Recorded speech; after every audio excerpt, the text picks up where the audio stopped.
Ni msimu mwingine wa sikukuu ya mwisho wa mwaka na vituo vyako bora kabisa vya Capital Television na Capital Radio vinakupa ofa kabambe ya punguzo la bei kwenye matangazo yake. Kwa upande wa televisheni ni matangazo ya graphics na upande wa radio ni matangazo madogo madogo, yani casual adverts. Ofa hii itaanza tarehe 1 mwezi Desemba hadi tarehe 30 mwezi Januari mwaka 2019. Karibu ufurahie ofa hii, ukuze biashara yako. Kwa maelezo zaidi wasiliana na idara ya masoko kwa simu namba 2775914 au 6 au nukushi 2775915 au barua pepe advertise@itv.co.tz.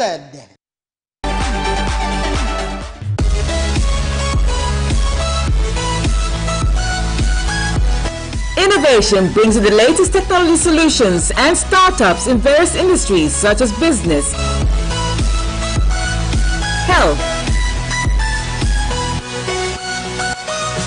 agriculture, renewable energy. Innovation features practical solutions for consumers.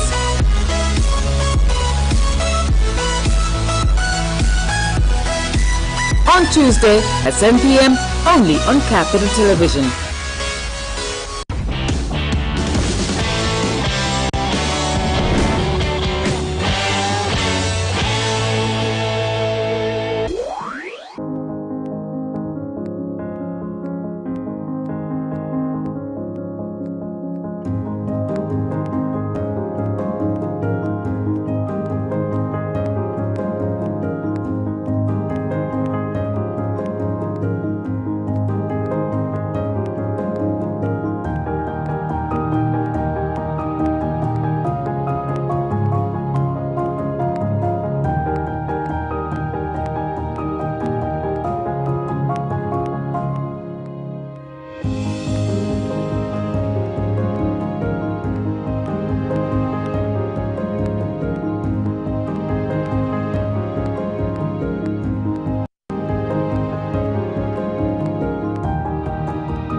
It's Culinary Delights every Sunday at 7:30 p.m. only on Capital Television.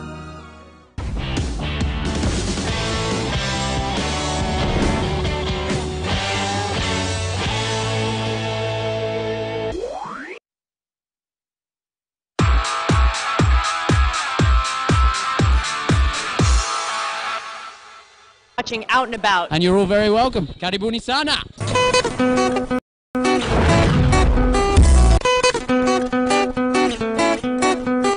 Catch up with all the entertainment in Dar es Salaam and beyond on Out and About every Saturday.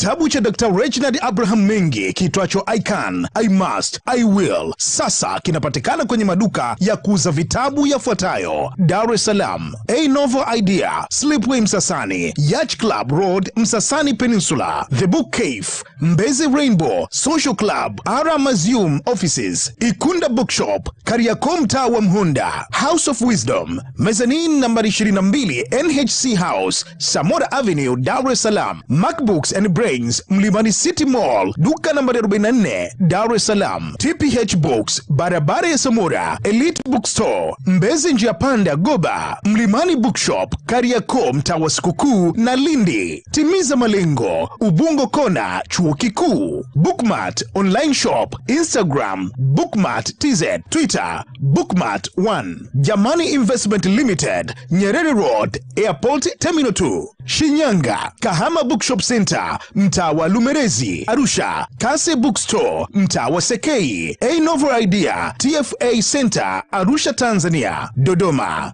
Lugarawa Bookshop, Dodoma mjini, barabara ya 8. Moshi, Ape Bookshop, Moshi mjini. Christian Bookshop, Moshi mjini. Wahi nakala yako sasa kwenye duka lolote lililopo karibu nawe.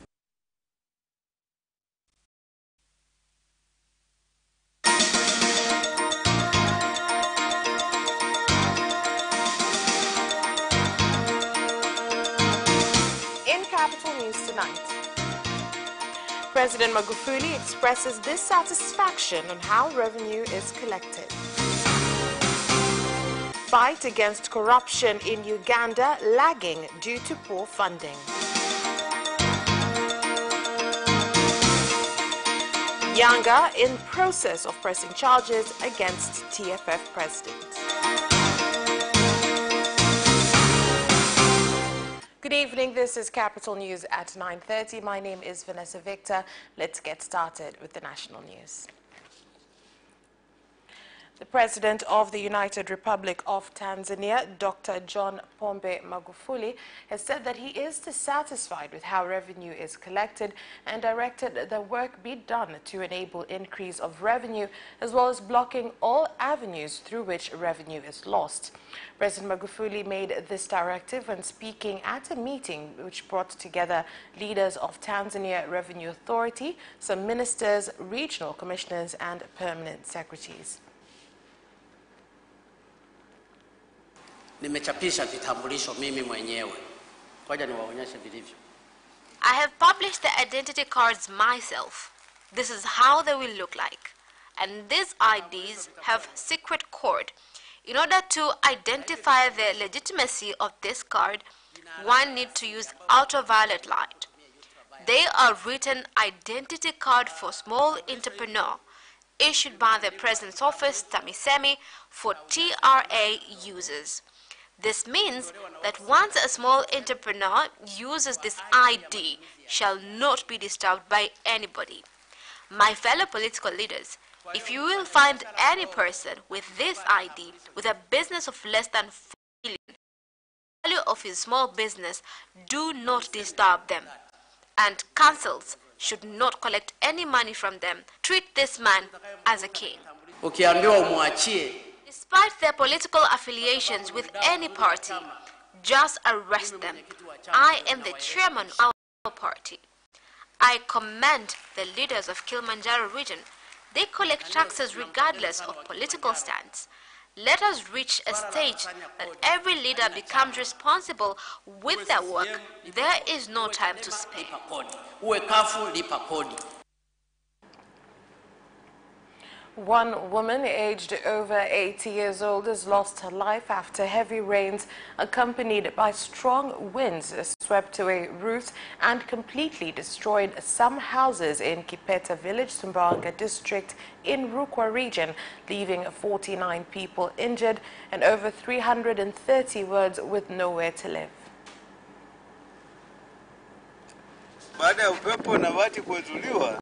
Suddenly, the wind blew in high speed. Our roof started spreading away. My worry was to my children. I started saving my children. In the process, a wall fell on my rescue my 2 children. Meanwhile, my wife was trying to run away and the wall fell on her legs. We received patients at around 11 p.m. Until right now, we have received 32 patients. Among the patients, only 1 lost her legs. Most of the injured parts are on the head, hands and legs. Tungependa pia tuwaone wanaendeleaje. We would like to find out how the patients are doing, if they have received treatment, how are they progressing with medications, and if there are cases which need better care and attention, then they should be referred to some better places. The police force in Mwanza region has caught 27 illegal immigrants from the Democratic Republic of Congo at Busisi-Kigongo crossing in Sengerema district. They were in the process of crossing by ferry to the opposite side of Mwanza city. Mwanza Police Commander Jonathan Shana said that the illegal immigrants, who include 12 women, were caught on December 9th at 10 p.m.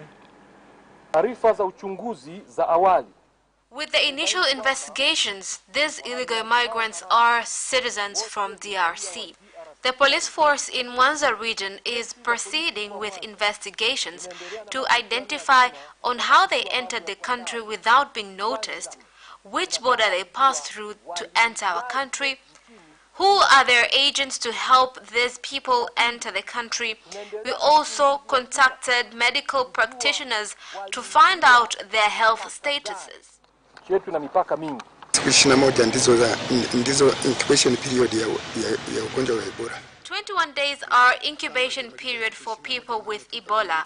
If not finished those days and coming from a country which has the outbreak, then we must put them under observation for 21 days. If they will not show any symptoms of Ebola, then we shall release them. We have investigated them and only to find out none of them has Ebola symptoms. However, there was a child among them who we only found the baby with malaria.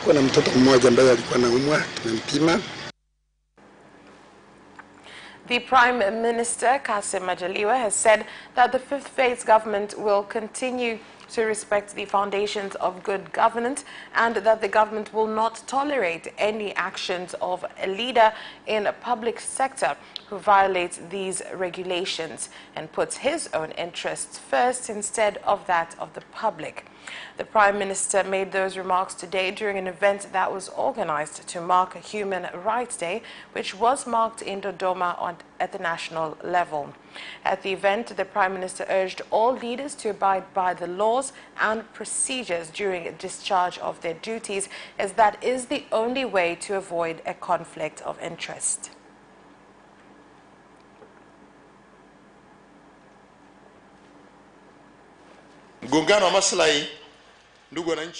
Collision of daily income happens when needs, benefits and profits of a leader clashes with the society in his daily work performance.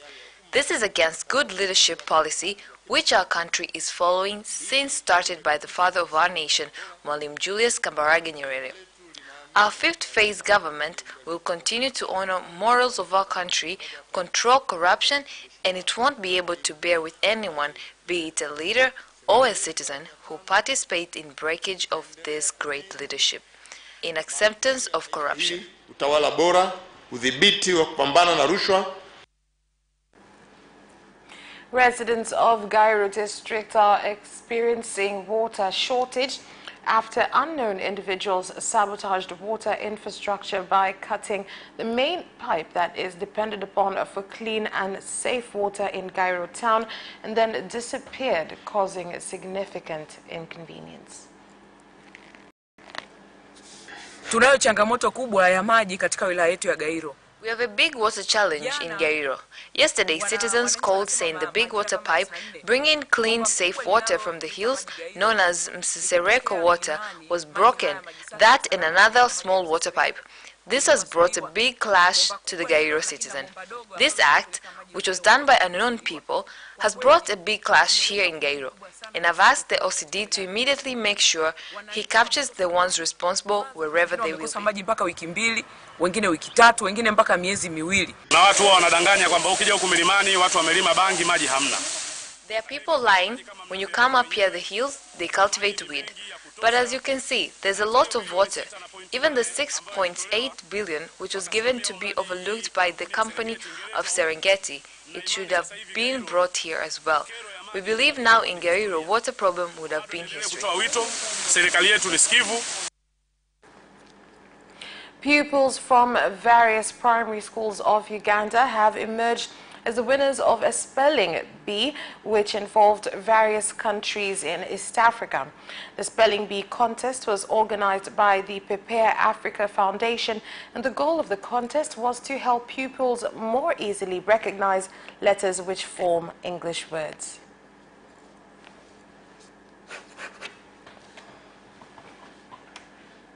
Huu ni mwaka wa pili ambapo tunaandaa haya. This is the second year we are preparing the East African Spelling Bee. I'm happy that it has changed a lot of children. Here in Tanzania, a lot of children speak Swahili. Rwanda and Burundi, they speak French. But despite that, children have participated in the competition, which the aim is to help children love and want to read. Kusaidia watoto kuweza kutaka ama kupenda kusoma. I'm the winner of this year's East African Spelling Bee. I'm from Kampala Quality Primary School in Uganda. I found this competition very interesting and quite challenging. I would love to come back next year, but I don't have the chance. This year I used the tactic of concentration and plenty of reading.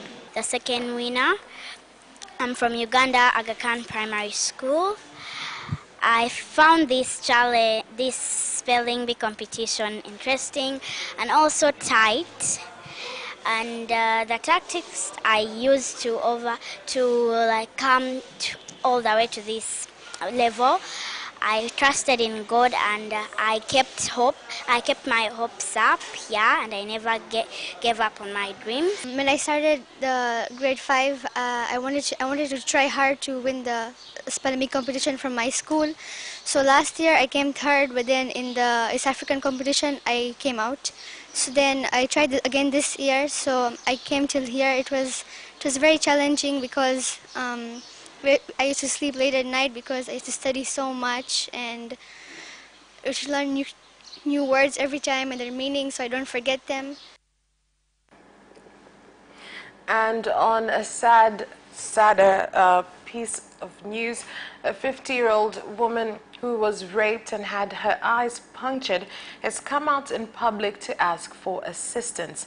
The woman's state was so bad that it prompted both residents and leaders of Kahama district to give her a plot of land as well as money so that a house can be built for her and her children to live in. The woman, Fatma Maganga, came out into the open during a function to mark 16 days against gender-based violence, where she claimed that she was attacked when she was returning home from a celebration. Ms. Maganga made the point that after suffering the attack, her husband abandoned not only her, but also her 13 children, and she requested for legal assistance in order to compel him to help pay for the upkeep of the children. I couldn't let any voice out because they had pressed on me and hurted me so badly until I lost conscious. From there, when I woke up, I could only hear the sound of moving cars. Tried to check and found my eyes were poked and hanging. Then young children came to help me and took me back home.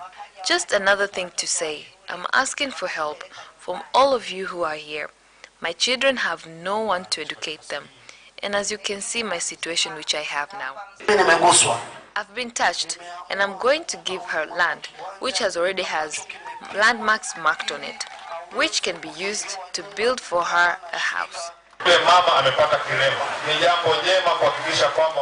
This woman unfortunately has got this disability. Now the children need to still be taken care of. I've asked the OCD in cooperation with other units to seek for this father so as he comes back home and cooperate with the mother in caring for their children. More than 90 types of illegal fishing gear have been burnt inside the Nyumba Dam in Mwanga District, Kilimanjaro region, after fishermen disobeyed a directive to stop engaging in fishing with the use of the now burned illegal gear. Speaking with residents of Langata Bora before the illegal fishing gear was burnt, the District Commissioner of Mwanga, Mr. Harun Bogo, said that a total of 301 people have been arrested and fined more than 200 shillings within a period of 45 days.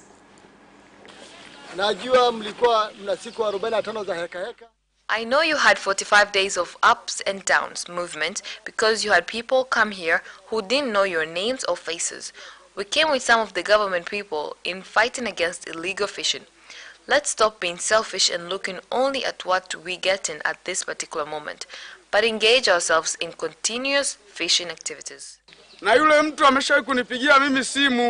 That person has already called me, threatening me, claiming he will make me disappear, and I've given report to the required places. All these fishes, together with myself, have been stolen with our nets, and they keep doing this. At least the surveys and the protection is helping.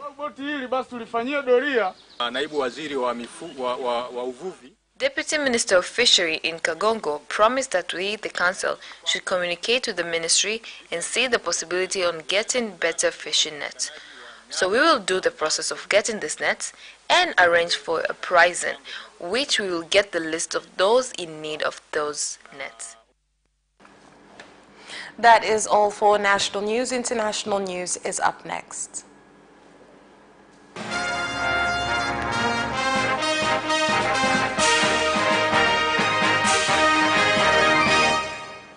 And in international news, the Inspector General of the Government of Uganda has said that it has become difficult for his office to deal with corruption in the country, as only a small amount of money is set aside in the budget each year for his division. So you're sitting in Mbarara. It is difficult to hold investigations to more than 10 districts with only 2 cars and very few personnel. The areas are not near each other. In the Democratic Republic of Congo, analysts have asked defense and safety organs to avoid leaning on one side during these election campaigns after opposition candidates were stopped from going from one place to another and starting chaos between supporters and the police.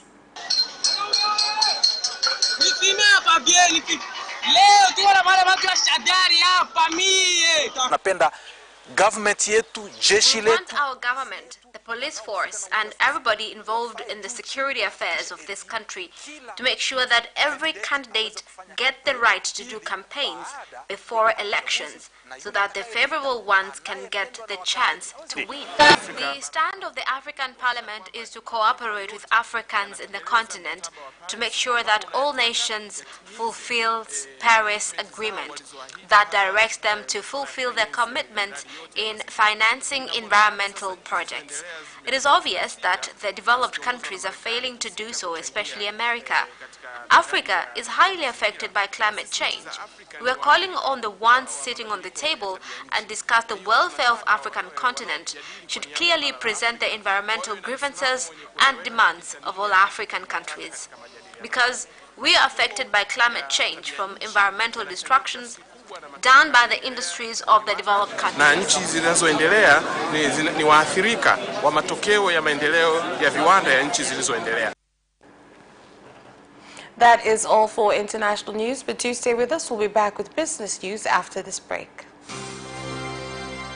Watch Business Edition as we talk to business leaders and experts in sectors that are transforming Tanzania's economy. To be rich, I have to be a business person. It's not an easy road at all. People need to understand. You must quickly think, how cost effective are you going to be? Business acts as a way in which it can bridge that gap. Business Edition will keep you informed on latest developments in the financial sector, extractive industry, tourism, agriculture, energy, construction, and so much more. Meet entrepreneurs who create employment opportunities. Watch Business Edition on Friday at 8:15 p.m.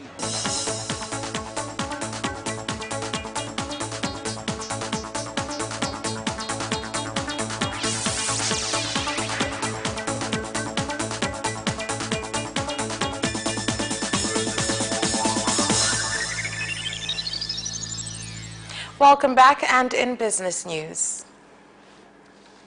Dar es Salaam Commercial Bank DCB has pledged to continue to come up with and improve their services, especially their digital services, so that they can continue to shine in the upcoming National Board of Accountants and Auditors Awards. The main reasons of winning this award is adhering to all criteria in providing financial information, mostly international standards of provision of the financial information. We have won this award so many times. This is not the first time. Tunamshukuru Mungu kwa kushinda tuzo hii.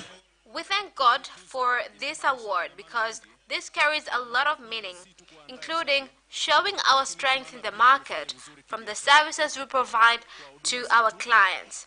Actually, this reveals that there's a bright future ahead. The Confederation of Tanzania Industries, CTI, has said that they expect the big challenges that factory owners were facing in the large charges by quality control authorities will end when the new blueprint for conducting business takes effect. There are those thinking creatively in bringing the actual revolution of industries in Tanzania. Lately, the Prime Minister visited TIC, and the directives he made has actually influenced a lot of us, because all we need to see is a successful country. To re-emphasize the importance of industrialization for the Sustainable Development Goals, to re-emphasize the importance of industrialization for health, for poverty reduction, for all the aspirations that African governments have. The government has been advised to place emphasis on sisal harvests in Tanga and to add it to the 5 strategic harvests in the country so as to increase the amount of sisal exported through the port of Tanga, a move that will increase foreign funds coming into the country. In the 5 major crops that Honorable Prime Minister is determined to revive them, we are also advising Minister Kassim Majaliwa to also include sisal in the list, because this crop is the backbone of cargo transportation in Tanga region. The government should also put emphasis here so that farmers can be influenced to plant the crop largely, because investments done at the port of Tanga are quite huge. That is all for business news. We'll be back with sports in just a bit. Hi, my name is Kotaro Tokuda. What's up? My name is Sean Garnier. I'm John Barnes from Liverpool Football Club. The hip, hop, a hip, the hip, hip, hop, you don't stop the rockin' to the bang, bang, boogie, say up, jump the boogie to the rhythm of the boogie to beat. Now what you hear.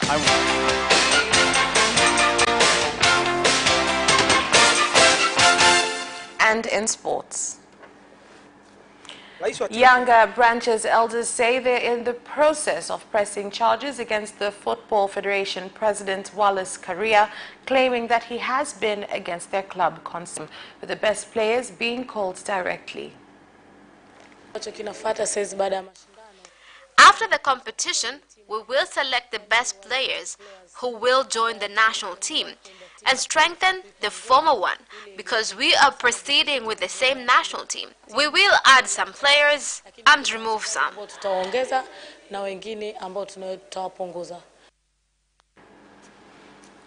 Juventus forward Cristiano Ronaldo has challenged Lionel Messi to leave Barcelona and sign up to a club in Italy.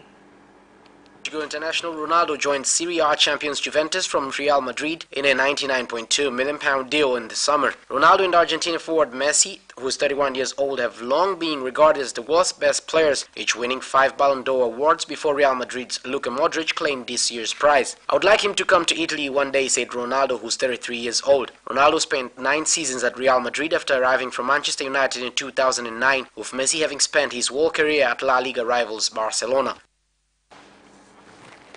Negative press coverage of Manchester City forward Raheem Sterling emboldens racist rhetoric, says the Professional Footballers Association. Here is more on this story.